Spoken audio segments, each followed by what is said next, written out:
The UN Special Envoy to Syria says international peace efforts have not succeeded, partly as a result of divisions between world powers. This comes a day after U.S. Secretary of State Clinton said Russia and China will pay a price for allegedly supporting Assad. Well, for more on this, we can cross to Patrick Henningsen, who's a Mideast analyst and editor at Infowars.com.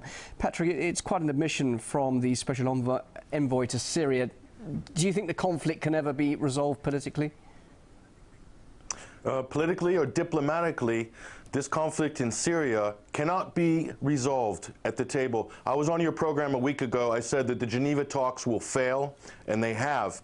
And the reason they've failed is because while they're all sitting at the peace table trying to make out a roadmap to peace, both the West, including the U.S. and the U.K., and the Gulf states like Saudi Arabia and Qatar are working to arm and back a rebel faction and multiple guerrilla armies within Syria to overthrow the regime. How could peace talks be ever carried out on any kind of bilateral basis when this is going on?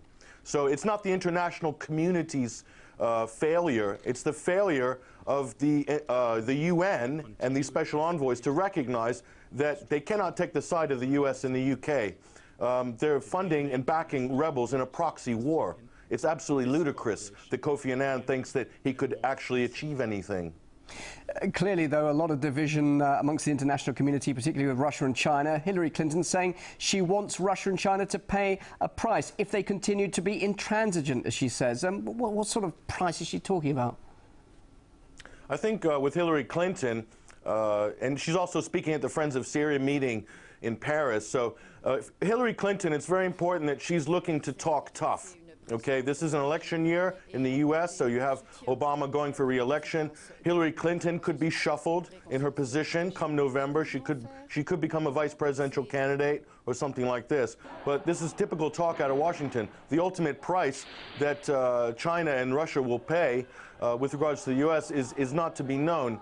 China has an incredible economic advantage in leverage terms over the U.S. by holding $1 trillion in treasury notes, and Russia is not in the Western bloc. So I think a lot of this is rhetoric, Bill. This is trying to create a narrative that the Syrian regime is wrong and that the West are right in their wanting regime change in Syria. A lot of this is trying to. It's a kind of a media game of language, and Hillary keeps banging on the same points over and over again, even though they have nothing to do with reality.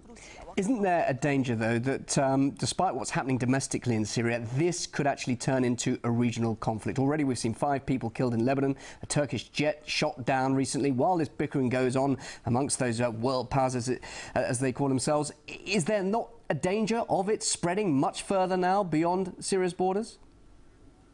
Well, if you look at the planning, if you're in the Pentagon right now, or in any of the top think tanks in the U.S., or even a year ago, the plan is, Bill, the plan is regional destabilization, okay?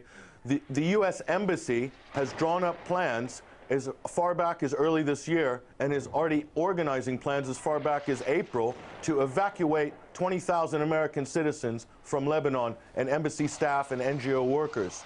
Okay, this is really happening. Okay, you haven't read about it, but it's on a very good source from in Beirut that is happening. Now, what does that mean? That means they're already planning for the destabilization of Lebanon, Washington. So is this good news for Lebanon? No, it's not. Okay, Patrick, just briefly then, what is the end goal for all of this regional destabilization? What's the main aim here, just briefly, from your point of view? The main aim from a Western geopolitical perspective is to first bring Syrian government down so that it is no longer an ally of Hezbollah. Then the next step is to bring and neutralize Hezbollah and possibly to confront them militarily and to dissolve Hezbollah. This would be easier done by destabilizing Lebanon through some kind of a conflict. Once Hezbollah is eliminated, the door is now open for Israel and the U.S. to unilaterally strike Iran, which they've been talking about on and off for the last 6 or 7 years. So they can't do that yet because, as we saw in 2006, Hezbollah took the Israeli army and sent it home, basically limping home after the 2006 conflict between Lebanon and Israel. So Hezbollah is a major obstacle. They are allied with Iran.